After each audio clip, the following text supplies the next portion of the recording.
Today on the show is Stacy Martinet, Adobe's Chief Content and Creative Officer. Before joining Adobe, Stacy was the CMO of Mashable. Prior to Mashable, she spent nearly a decade at the New York Times during the company's transition to digital, including a transformation of its journalism approach and the introduction of digital subscription model. On the show today, we talk about the work that she's doing at Adobe and how agentic is agentifying their workflow and making life a little easier, especially around creative briefs. That and much more with Stacy Martinet. Are you ready to go beyond the basics of marketing? I'm Alan Hart, and this is Marketing Beyond, where I chat with the world's leading chief marketing officers and business innovators to share ideas that spark change and inspire you to challenge the status quo. Join us as we explore the future of marketing and its endless potential.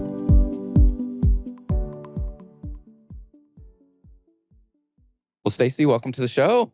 Thank you, Alan. I'm so happy to be here. I know, it's so nice to be here, and we're on the Adobe Summit floor doing this interview. So Yes. it's nice to be here, nice to be in your house, I guess. Thank you for being here. It's a pretty big house this year, It is. which is exciting. It's a full house. Well, before we get started talking about business, I hear you find inspiration, or oftentimes find inspiration outside of work and bring it into work. Tell me a little bit about that. I just love going out in the world and talking to people, right? And simple interactions and asking them what they're excited about or what's driving their passions or creativity. Yesterday, my taxi cab driver from the airport found out I worked at Adobe, and he started telling me about, how he started using Photoshop 30 years ago, and he just designed his 50-year high school reunion logo. I asked, well, what'd you do and how'd you do it? And he told me, well, I actually used Photoshop, and it was just like such a lovely conversation that gave me a lot of ideas to bring back to my team. Also just spending time around my kids. I have young kids and their friends and what they're doing, what they're sharing. They like to give creative opinions. That brings me joy and gets my juices going. Well, you are the Chief Creative and Content Officer at Adobe. Where'd you get your start in your career? How'd you end up at Adobe? I studied journalism. Halfway through, I was having a hard time picking a beat. Back then, you needed to pick a beat. You were a beat reporter, right? You covered politics, you covered business. And I was so curious about everything. And I had this incredible communications professor who encouraged me to could go deeper on communications, marketing, public relations. So I did. I started looking around for internships. I was faxing my resume while also emailing it. So it gives you a sense of time and space to any communications job in every city in the country. I wanted to go to a big city, and I ended up getting an internship at the New York Times Company in the corporate communications department, which was this perfect blend of communications for journalism, which is a really interesting place to be. Working alongside and working for and with journalists certainly made my writing better. They're also a very interesting employee base to have to be able to communicate to and update and have, quarterly meetings and town halls. Just say there's a lot of questions. There's a lot of questions, So it was an incredible time too, because it was just the beginning of what now we call the digital transformation, right? It was the early signs of what would become the digital business for the company. At the time, I remember the website and the paper were different. They were different business units. They were in different buildings. And so I was there during the time of integrating that. I was also there during the advent of social media. And so I was one of the early employees who raised their hand and said, let's play around with this. And I became part of the company's social media committee. In that work and working with the digital team, I got a real passion for people who build digital products, people who design them, product managers. I got to do a lot of communications launches, like the first iPhone app, early in APIs. Yeah. So I got this taste for building. And from there, I got to know folks who were at Mashable. And the founder and CEO of that, Pete Cashmore, wanted to build it into a media company from his blog. So I joined as employee number 30, and I scaled that up, became chief marketing officer. We grew the brand, we grew verticals, we drew traffic. We took a few rounds of funding, and really proud of all the work we did, especially around social good and helping people use the technology to drive their passion or their nonprofits forward. But I realized I really wanted to, in my next gig, I wanted to try outside of media, go to a brand. I worked very adjacent to technology when you're in media, but I really wanted to go somewhere that I could believe in the mission and get behind. And I also wanted to go deep on operations. And around that time, the prior CMO of Adobe recruited me to lead strategy and operations and be chief of staff. at Adobe, which I did. It was a great job because I was there for the people, process, technology of the last digital transformation and setting up the MarTech stack and digital marketing. And it's a great way to learn about all the products, different lines of business, talent, the regions, but I did miss making things. And so then I took a role as chief communications officer for several years, where I led communications during the building of the digital marketing category, which became customer experience management, which is now customer orchestration. What is the scope of the role that you have now? Yeah, so it's leading our global creative and how that comes to life. It is our content, it is our brand partnerships, and our sports marketing. And I see the opportunity as twofold. One is building a creative system using AI. And two is defining what it means to have creative, have taste, and stand out in this next chapter of marketing and creativity. Right. Well, I hear creators are becoming a bigger part of what you guys are focused on, how you're going to build your content. What does that look like? We've worked with creators for a while now, and partly that's because they're our customers, right? And we have a role in making sure our customers are successful, not just using our products, but finding ways to grow their livelihood. And so bringing creators into co-create and in some cases make our marketing materials was a natural thing for us to do, right? We've really accelerated that over the last few years to bring them into early product launches, to bring them in behind the scenes, to help us make the products better, to give like real-time customer feedback. And so that's continuing to grow. But creators are also, I mean, they're a big focus of the audiences we serve, and they're increasingly turning into media companies in their own right. And so we want to be there to support them with the products, but also we want to be there to, market and create alongside them. And to your point, like the creator economy has changed so much recently. Like, how are you, thinking about the relationships that you have to have with them, and how does Adobe play a role both with them, but also in the ecosystem? Yes. First is all about letting them do what they do, right? I think that's the hardest part for for a brand for to do. Brands is like understanding this isn't a scripted, this isn't a campaign. You really, really have full say on the end to end, right?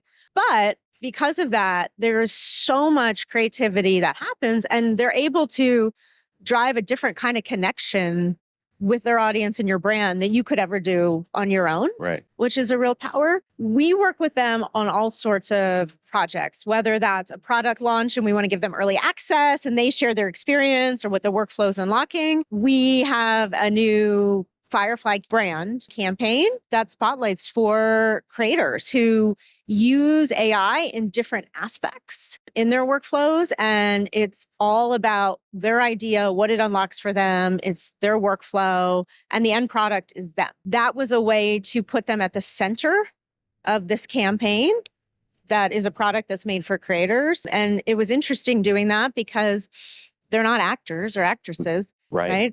They're people and brands of their own.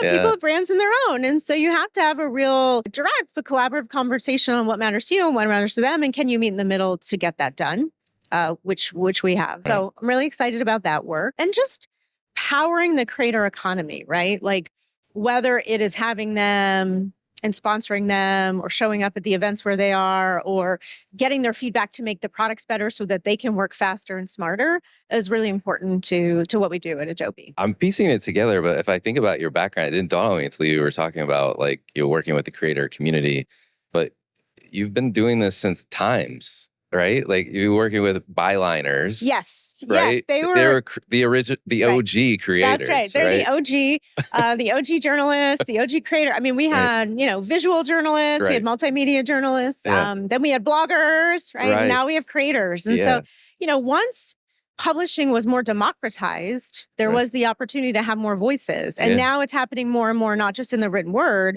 but first in visual and now in video mediums. So we can only expect that to grow, which is exciting. I think what I've learned in my time is the power of video as a medium. Everyone finds power in motion and inspiration, but also visuals are more of a global language. right? And now with subcaption technology, it's incredible. And so that can transcend more than perhaps the written word would. So I think there's a real power in that for how we think about culture and how we think about globalization. Well, and you're at one of the most innovative companies in the world by Fortune's naming you in their listings. We're at the beginning of the agentic AI era. How are you thinking about what that means in terms of how you think about creativity and the teams that you lead, and what's shifting for you? Well, thanks for mentioning the Fortune honor. You know, it's something that we and I take very seriously. It's not a given. And this technology is moving so fast that we have people working hard, all of us, to continue to innovate. And it's not slowing down. Right. So the last 2 years were about generative AI, and then it was about chatbots, and now it's about agents. And what's an agent? It's pretty incredible how fast that's happened, even in just the year. When we were here at Summit, we started talking about what could be possible. And now it's like we are shipping different agents that our customers can leverage. I've been playing around with a lot of different tools that we have. And certainly there are areas where agentic can make things faster, more streamlined. And I would say connect what right now are disconnected workflows or workflows that just take a lot of grind to get connected or get going or close out on. And I think that's very powerful from like a productivity and a creative aspect. It can distill a lot of information quickly. So when you think about a creative team, so much time is spent on the brief. Because if you don't have a clear brief, then evaluating the work, approving the work is very subjective. And everyone fancies themselves to have taste, right? And so getting that brief right is really fast, but that takes a lot of time. You need the right business insights. You need the right customer insights. You need to be written in a certain way. So one thing we're demoing here is the ability to have this agentic process where it can make the brief tight. Right. So something that we did, which would have taken 3 weeks with a lot of back and forth, and could I have this one more document? And where does this document live? Took 7 minutes. Wow. And it's pretty good. Right. So now you have that and you think, okay, you can have a creative agent go and look at your past assets and decompose them. So the fonts, the colors, the languages, right? You can take that brief and you can suggest a new hero asset. Now, this is a creator in the loop. You know, it's not, you're going to want changes. You're going to want variation. You're going a new spin. But you have now that time, more time for concepting, and then more time for creative to go into production, right? Where a lot of time right now is not as efficient. A lot of time, a lot of money from the brief to the concept, from the concept to actual production. And so what that means for creative teams is they're going to change the things they think about, but the craft never goes away, right? We will have new tools. We will have different chisels, but they're going to think a lot about creativity at the highest level upstream. And what are the design systems? And how does that feed into then your intelligent framework? And you train on that, right? They're going to think about the brand guidelines that go down that, you know, employees can use tools for to share on their own channels or for their own projects, right? They're not going to be able to control every single piece of content that's ever made in the building, but they'll be spending time on like the concept and how it ties to culture and how do you make this campaign that's impactful, which is different. So you'll see the role of the creative director evolve, and you'll see people who are hands on keyboard making a lot more stuff, you know, but you're still going to have animators, motion graphic specialists, designers. You will still have these incredibly talented folks, producers, right? Filmmakers, photographers. None of that goes away. Just the processes and the systems around it will work better, and they will be able to think about different things. You won't be able to control everything, but you will be able to focus on the highest order pieces that will really drive your brand, your marketing, and your business. I love what you're describing, and I can't wait to see some of the new stuff that's coming. Well, one of the things we love to do on the show is get to know you a little bit better. Okay. My favorite question to ask everyone that comes on is, has there been an experience of your past that defines or makes up who you are today? Recently, I have been reflecting on my ancestry, and I've gone deep into researching that. And so I've been thinking a lot about family and how we got here. And my mom started as a secretary at a very, very local phone company. and worked her way up to be a director through a series of acquisitions. And I've been reflecting on watching her go to work every day, watching her dress for work. And it's just staying with me that, what she taught me was like, you got to go out there every day and you got to just put in the work and try and learn something new from it. So I think that's what I've always carried with me. Certainly starting my career at the New York Times, like fed my infinite curiosity. And I found there that there's someone somewhere who was an expert at something who was so willing to talk about it for hours. And I think right now, not just in technology and AI, like the world seems to be changing and shifting every day. I'm hearkening back to that and trying to just learn from as many people as possible and connect with as many people as possible. I love it. Well, if you were starting your journey all over again, what advice would you give young Stacy? I would say every experience is going to build on the one before it. And so in retrospect, you see that. But at the time, it can feel like maybe you're not moving fast enough or getting the right opportunity, or, maybe you feel like you're done doing this certain type of work. But when you look back at it, every experience, big and small, every task, it builds on itself. Is there a topic that you're trying to learn more about? I am trying to learn about, I talked about Ancestry, more about the history of Italian cooking. Oh, wow. Yeah. Okay. Yeah. I enjoy cooking. I'm learning more about my heritage and just the different regions of the country. And it's, I think, like a meditative way to go deep on history and deep on culture and deep on design and things that connect us. I love that. Well, and this may be the same answer, but what are you curious about in the world today? Like things that catch your eye or... I am very curious about how much we will look back at this period of time.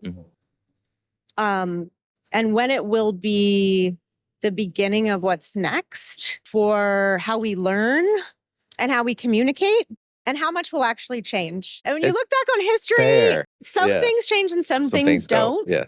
So I'm curious where we are on that spectrum. And and only time will tell. Only time will tell. So we have to kind of like wait till we get there. Right. Yeah. Well, as you think about it, what is the largest opportunity or potential threat facing marketers today in your mind? Not keeping up. And we're at this period, and it happened. Like it happened with .com, and then it happened with social, and it happened with mobile. And at that point, you could afford to have some early adopters and some people who wait and see. The AI technology built on all of that, right? I think it gets all the blame for change, and maybe it's not well deserved because you had this explosion of channels, this explosion of content, this democratization of voices with social and mobile in the cloud. But AI is accelerating all of that. And so you have to just start trying things. You have to start having hypotheses and playing them out because the technology is building on itself. And so you want to build with it as opposed to waiting and being left behind. As marketers, we always have more on our plate. Yes. Not less. Seems to be the case. It does, right? Yeah. And it feels like to make time, we just really have to get better at ruthless prioritization. Yes. To make that space so we can learn these new things. It is a time of great change, which can be a moment to stop doing certain things. That's not innate in our nature as marketers, but it is an opening to do so. But I really think making the time, and if you're a marketing leader, you have to create the culture for doing, trying, making. So people start to personally and viscerally see what's possible with the technology and what's not. Because that also removes some of the existential dread to it as well. Well, Stacy, thank you for coming on the show. I really appreciate it. Thank you so much for having me, Alan. This is fun.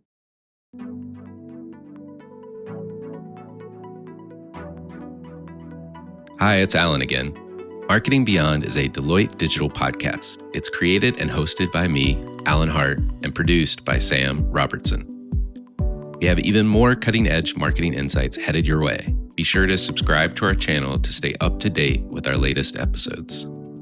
I love hearing from listeners. Share your thoughts about the episode, the topic covered, or the show by commenting on this video or emailing me at marketingbeyond@deloitte.com. If you're interested in more conversations with industry visionaries, we invite you to explore other Deloitte Digital podcasts at deloittedigital.com/US/podcast. There you'll find the Marketing Beyond webpage with complete show notes and links to what we discussed in the episode today. I'm Alan Hart, and this is Marketing Beyond.